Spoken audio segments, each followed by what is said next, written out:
Hello, good evening, everyone. Thank you again so much for joining us at Rustic Pathways, and welcome to the seminar, How to Refine Your Program Search in 30 Minutes or Less.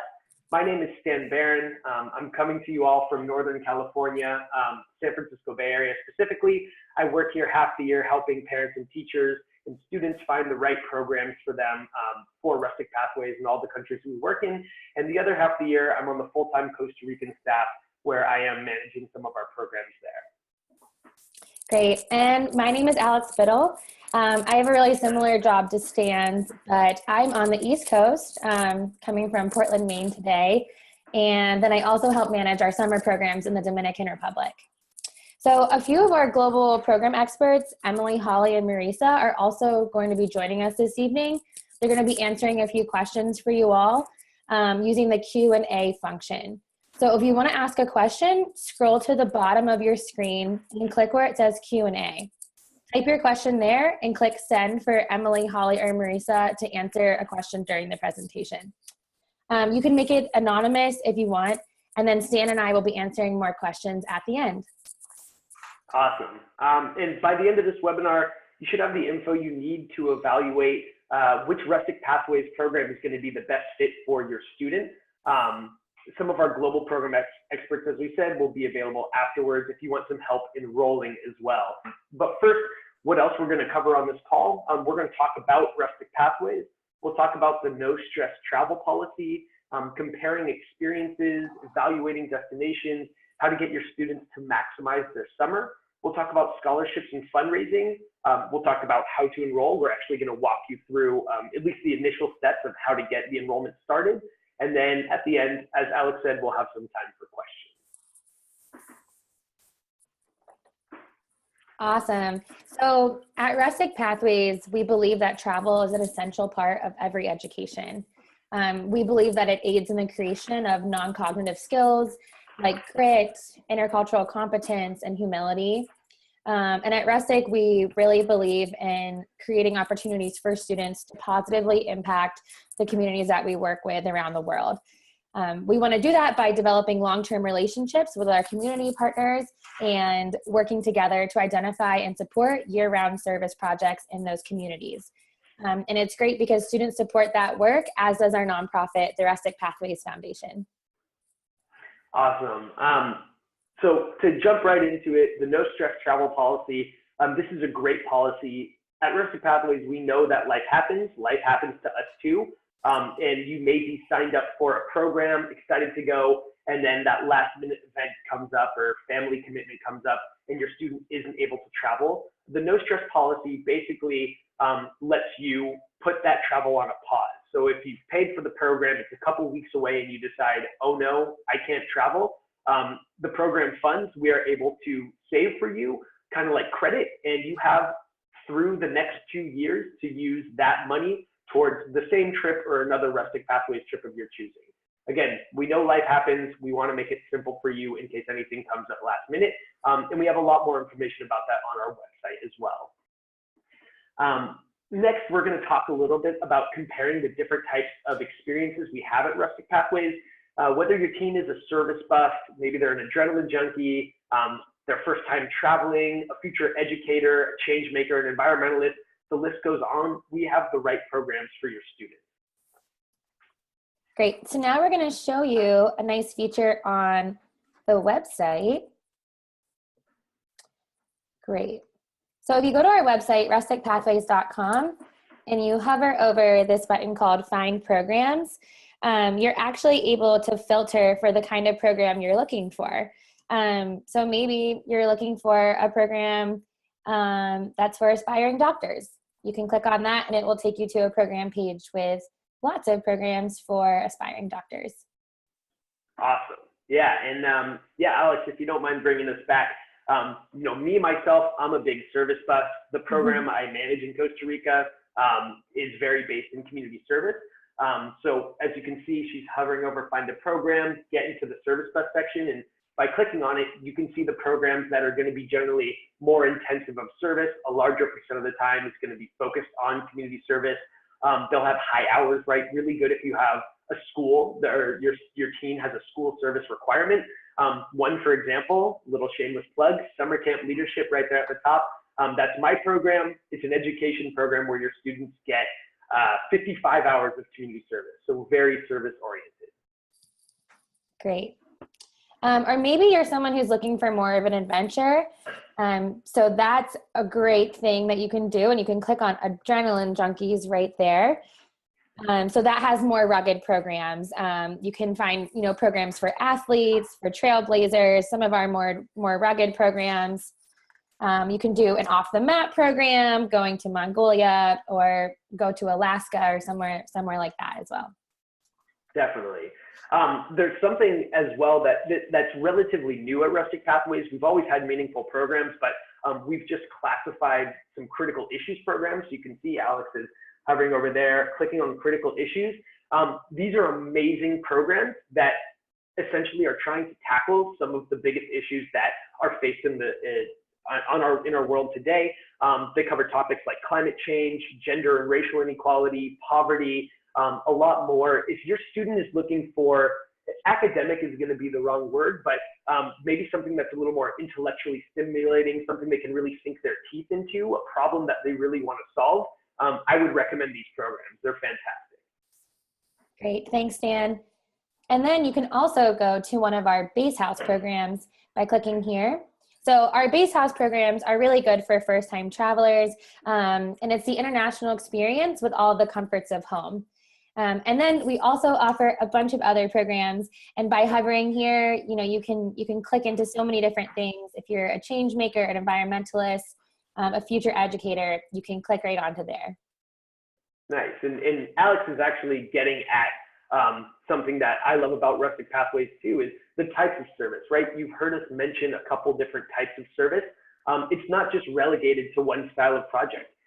We understand each student traveling with us has a different set of interests, and so we've developed programs to cover the span. As you can see on the screen, you can do programs in education. That would be working with kids or issues with education in rural communities. Infrastructure development, right? Construction style projects. Environmental and animal welfare programs for those environmental conservationists out there. Economic development programs, and public health and social services. I also want to point out that all of the projects that we are committed to, as Alex mentioned earlier, are community-driven projects. We have long-standing relationships with the communities that we work in, right? We want to make sure that that the support that we are providing is sustainable. And so we really want to make sure we are getting at the issue that the community has mandated to us that is their greatest need. So no matter what the topic, no matter what the theme, the community service project that your team will be participating in will be meaningful and will be an actual sustainable project. Yeah, and one of the most meaningful projects to me is our Life in the Pathways program. It's in the Dominican Republic. That's where I've been working for the past 3 years. And in this program, students will work alongside communities to build homes, latrines, put in cement floors. It's a lot of mixing cement, but the students have an amazing experience and learn a lot. Awesome. One of the coolest things we haven't even talked about is all the options, right? Where you can travel to. Rustic Pathways has local teams in 17 different countries, including right here in the US, Southeast Asia, Northern Asia, the South Pacific, Africa, Latin America. Go Team Latin America for Alex and I. You just have to decide where your student wants to go, what they're interested in, what type of culture they want to immerse themselves in. Great. So some of the questions that you might want to ask yourself when you're trying to narrow it down is maybe how far do you want to travel?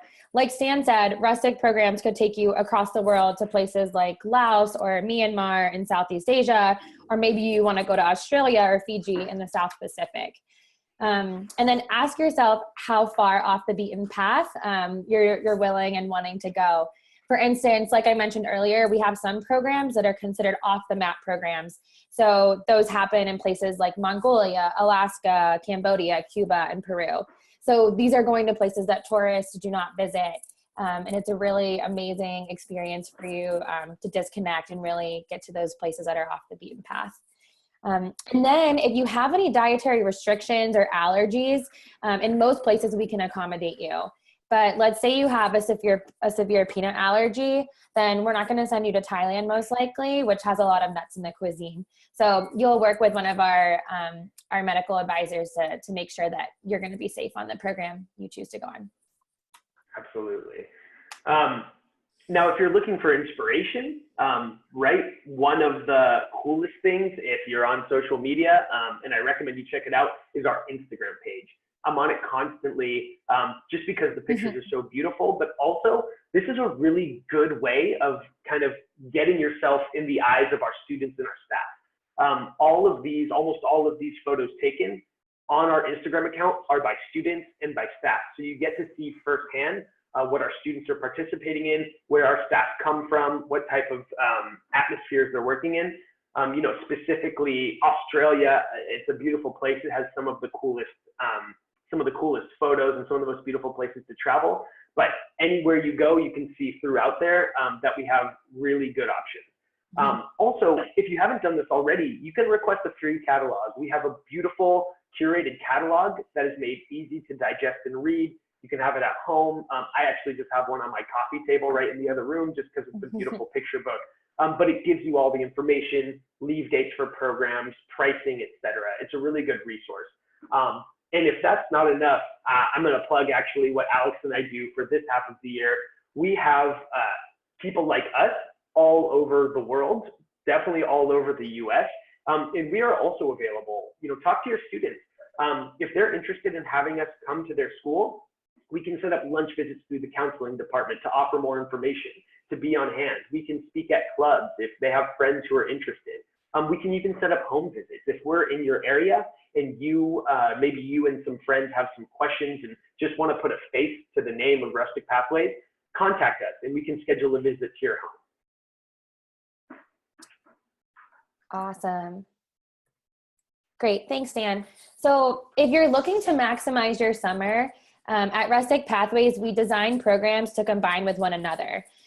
So if you're not sure if you'd prefer a service program or an adventure program, you can kind of do both. So you can choose multiple programs in the same country. And what's great is that most of our programs in the same region will start and end on the same day. So they line up really seamlessly. Yeah, take Costa Rica, for example. So summer camp leadership, right, a very service-oriented program. A large percent of the time is participating in the service project. You complete that program and your student, is also an adrenaline junkie, because you can be both. You could connect that with a program like Caribbean Adrenaline, which is no service, all zip lining, whitewater rafting, surfing, all the extreme sports that your student would love to participate in. So you could combine those two programs to really make the best experience for your students. The last thing we wanted to cover was scholarships and fundraising. So we have a few different scholarship options, but our service scholarship might be the most relevant to you. So in 2017, we were able to award almost 100 full and partial scholarships, and we're going to do the same thing for 2018. So to apply, you have to provide proof of family income, and the student needs to write 2 short essays. So the application for this year's deadline is going to be on March 19th. Awesome. Go to rusticpathways.com/scholarships. You can do that right now. Again, that's rusticpathways.com/scholarships for more information about this and the other scholarships that we offer. For example, if you're a teacher, if you're an educator, an administrator that works at a school, there are discounts for your kids. A really good resource as well, right? Sometimes people aren't awarded as much scholarship as they would like. There's a blue box on that page that is talking about different strategies, different ideas of how your students can fundraise, right? To make up funds. Maybe it's a really good project for your student, right? Have them work towards the trip as well, have them help contribute. But we have a lot of ideas and ways to leverage their communities, to leverage their families, and find ways to help fundraise to complete the cost of their trips.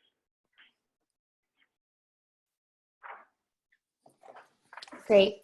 So what you'll want to do is figure out what dates work best for you. And then you're going to click on the, oops, sorry about that. This is the service scholarship. So when we're talking about enrolling, I'm going to show you all how to go ahead and enroll for a program. So we've clicked into a program page and we're on impact of climate change on the marine environment.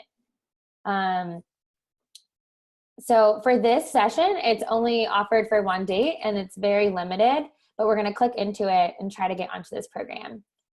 It's pretty simple. All you have to do is click right there to enroll. And then you just fill out this form here. And I'll go back and show you guys an example of a fuller program so that you can see that there are multiple dates offered for each, for most of our programs.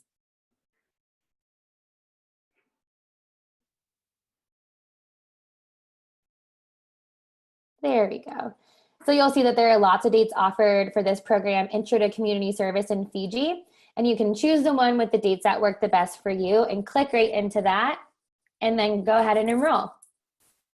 We hope this has been helpful in providing some insight in how to enroll, how to select the program. We're going to take the rest of the time to answer questions. So remember, using the Q&A box, I know that our awesome team has been answering some of the questions, but feel free to write some of those questions. And we'll be able to answer them. We're going to stay on a little bit to answer a few of them publicly. In addition to that, afterwards, we'll have some more resources.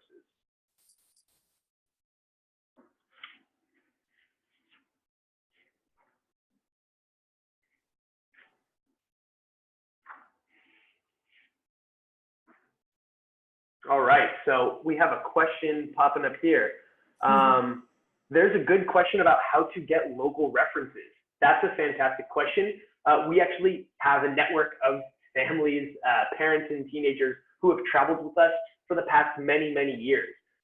What I would recommend is you can contact us, right? If you are, let's say, you're interested in Fiji, but you're not quite sure, you want to know what that experience has been like on Introduction to Community Service in Fiji, feel free to contact us at Rustic Pathways. What they can do is they will reroute you most likely to someone like in the position that Alex and I are that work regionally. So in Northern California, if there's a parent who's interested in Introduction to Community Service in Fiji from Northern California, contact us. They will send your contact information to me. And what I can do is I can leverage my network to either find other families in Northern California who have participated, find other families who have offered to be references in the US, potentially even another family that has participated in that program or gone to that country with Rustic Pathways at your student school. We have students who have traveled with us from all over. So reach out to us. We'll be able to connect you with other families who have traveled on the trips, traveled to the country, or maybe just use Rustic Pathways but are from your school community. That's a great question.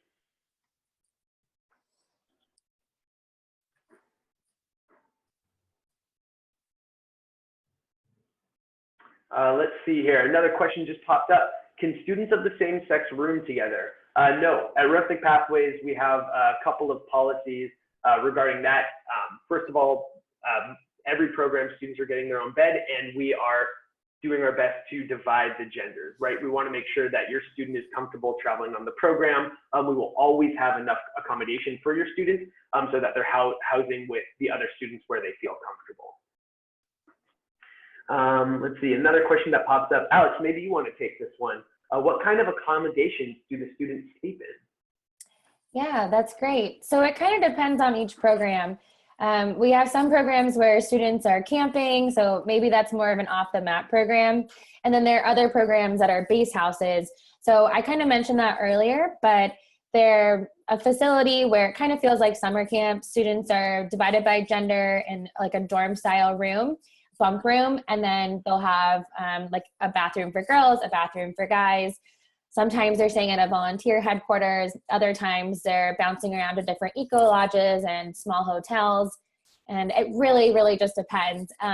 You know, the programs that are going on an off-the-map program in Cambodia is going to look a little bit different than the Wonders and Riches program that we have throughout Southeast Asia, where they're staying in a little bit fancier hotels.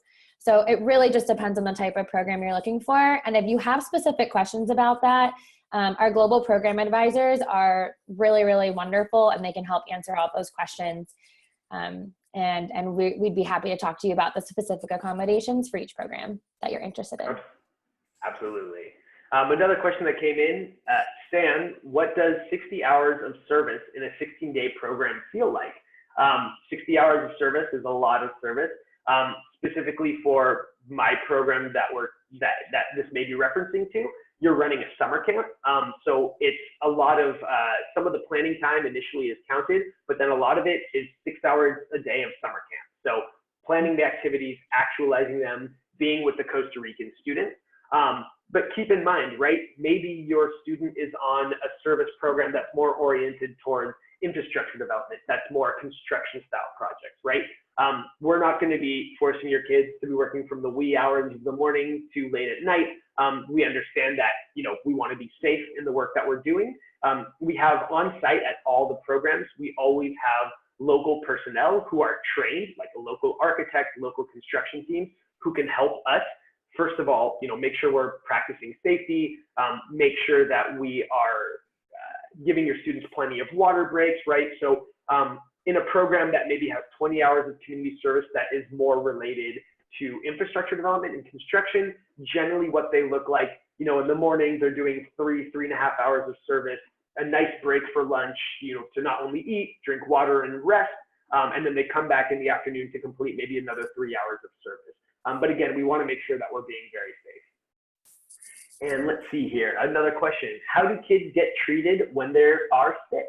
Alex, you want to take this one? Absolutely. So first off, all of our program leaders are CPR and first aid certified. So they're able to address the situation immediately. And then additionally, if we ever have a program where students are more than 2 hours away from definitive care, we'll have a wilderness first responder on that program. But beyond that, our team knows the best local clinics and hospitals around. Every program is equipped with a risk management plan, and it has all of the best clinics and options that the students can go to. And then again, we have med kits, and all of our awesome program leaders that are CPR and first aid certified can take care of them initially and get them to a local clinic if need be. Absolutely. And just to add to that, to use an example, where I live in Costa Rica, my program is running in the region where I am. But even if the program is far away from the program manager, Alex, I'm sure you can agree with this. Us as program managers are in constant communication with our program leaders. That Absolutely. Is the staff who are on the trips. And so if a student is sick, right, their first priority is to make the student comfortable, start addressing the issue. Their second priority is to call us immediately and notify us so we can make sure that we're supporting them in the best way. And on top of that we are communicating with you, the parents, right? We want to make sure that you're in the loop. We want to make sure that your kid is safe. If they're feeling sick, we have ways of connecting you if you need to communicate with your student. So there's really, it's not just on the local piece, but the whole country's management team goes into action all the way up through central systems in Rustic Pathways and personnel that are there at a moment's notice on our emergency phone. Absolutely. Yeah, I think that's a great point, Stan, is that all the parents are, they're in the loop for the whole time. Yeah. Definitely. Do students live with local families? There's another question. Do students live with local families or in Rustic Pathways camp? So another great question, as Alex said earlier, it really varies on programs. We have some programs that are based in homestays. I love homestays. I think they're fantastic. We have some programs that are based more in camping, that are based more in hotels or based in our actual base houses. So it completely depends. Homestays are wonderful. If you don't know, if your student doesn't feel like they're quite ready for that level of immersion, we have a ton of other programs with alternate accommodation as well. Another question. This is for you, Alex. Alex, is the Dominican trip that concentrates on baseball the only program available to students who are athletes? It is not the only one, although it is a great one. Come to the DR this summer, I'll see you there. No, we have a lot of other programs that focus on athletics as well. So if you're looking for a soccer program, you can go to Costa Rica. If you're looking for, I'm trying to think of other sports out there, but baseball. Go ahead, Sam. Yeah. I was going to say, baseball and soccer are two amazing official programs that we have. But athletes, right, expanding their repertoire. If we have a lot of programs, a lot of the adrenaline junkie programs are going to be pushing their limits. Maybe they're an athlete in a different way. Maybe they like to hike, climb Kilimanjaro in Tanzania. or come to Peru, come to Peru and hike the Andes Mountains. There's a lot of programs that will work for your student. Maybe, it's not specifically a basketball program, but if they're outgoing, they like to be out, they like to challenge themselves physically, we have a ton of options. Absolutely. Let's see here. Another question that is coming up. What's the student counselor ratio for 15-year-old students? So the ratio, as I understand it, is completely the same, regardless of the student age. 1 to 6, right, Alex? Yeah, 1 to 6, Yeah. 1 to 7, but we usually have for every 15 students, I would say we have about 3 program leaders leading the program. Yeah, excellent. So there's a lot of personal attention. Thank you. Yeah, it's really Another question coming in. What's the cell phone policy? Cell phone policy really depends kind of country to country. What I'm going to say, right? So the cell phone is part of our lives. The cell phone is my only camera. So I don't have a problem with students having cell phones on my trip. I'm happy if they want to capture some pictures. But cell phone usage, we definitely talk about, right? So first of all, if you are taking pictures, when is it appropriate? Is it an appropriate picture? A lot of students come with international data plans. Again, that's not a problem, and it's your family decision. We can't tell you not to, but we are going to have discussions with your students about really immersing, right?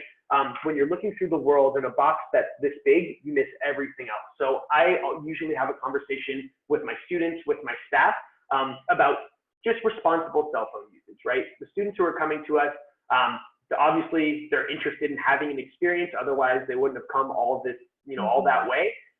So I think that they can be responsible. We have conversations in the beginning. Do keep in mind, especially a lot of our countries like the Dominican Republic and Costa Rica, they are very humid countries. There's a lot of rain, and they're going to be doing a lot of activities. So cell phones get broken sometimes. Yeah. And just to add to that too, I would say expect to disconnect.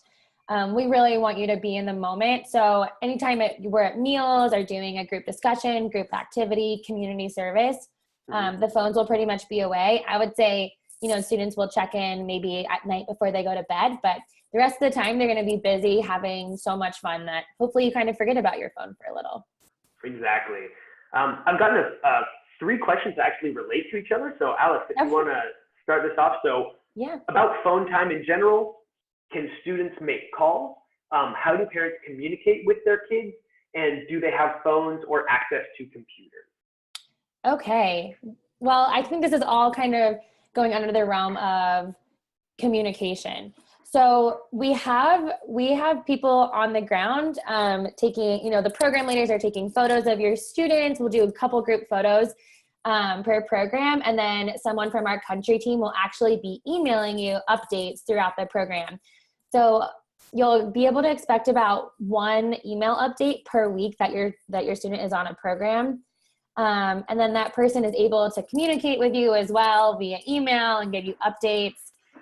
You're also able to get in touch with like our country team. So the program managers like Stan and myself, we're in constant communication with the program leaders and we're like in and out of programs. So we're always able to update you with what's going on. And then additionally, normally about once a week, we'll try to find a time for students to connect to Wi-Fi or check in with parents and just like kind of catch up on how the program's going. It's definitely okay to make a phone call here and there. But like I said, we have these people on the ground that are communicating with you all so that your students are really able to disconnect while they're there. And we'll take care of the communication and let you know how much fun they're having. Awesome. We got another question for you, Alex. Can you tell us about the Island Living and Eco-Service program? Oh, for sure. Yeah. This is a great program where you get to see a lot of the DR in a short time. So it's a week-long program that focuses a lot on the environment. You're going to start at an organic ranch, doing some work with a wastewater treatment system, which helps process the water to be good water before going back into the largest river in the Caribbean. Then students will travel up and go to some really beautiful beaches that are pretty hard to access typically. So they'll do a hike to a gorgeous beach. They'll cross a bay and cross in a ferry over a bay and do some mangrove restoration work in a national park called Los Pathways National Park. And then lastly, to end their program, they'll spend some time in the colonial zone of Santo Domingo and end with dancing and a dinner in the capital. So it's a really great program, really, really beautiful, beautiful scenery. And you get to do some great work in the process. Awesome. Thanks. It sounds like fun. It's so much fun. I've led it and it's great. Let's see here. This is probably okay. So do students need insurance? I think this will probably be the last question that we'll do live again. We'll have our team hanging around. You guys we'll have an option for you to call in. We'll be able to answer more questions. But as for the question, do students need insurance? And what happens if they don't get it? So travel insurance, I know that Rustic Pathways, we have a partnership with there's a travel insurance company that we recommend to have travel insurance, right? Obviously, we want to make sure students are covered, but we don't demand that one, right? There's a number of options, that you can have out there. Maybe you already have travel insurance, maybe your insurance covers travel. So we let families make the own decision. I guess it's up to you, but we would recommend generally that getting travel insurance is a good idea. Of course, the health and safety of your child is the number one priority, so we're going to make sure that they are taken care of. In generally, what I find in some of the countries, even though we are working in some of the best clinics and some of the best hospitals in the country, it's a little bit cheaper, but it's still good to have insurance just to make sure you're covered. A lot of travel insurance will also cover travel delays if on their way home the flight's delayed, etc. So I generally recommend having it. And Rustic Pathways, we have our own recommendations, but of course it's your family's choice what you can use. Did I cover everything, Alex? Did I miss anything there? I think it sounds great. Yeah, absolutely. Okay. Additionally, your student will be covered by International SOS, which is our emergency services.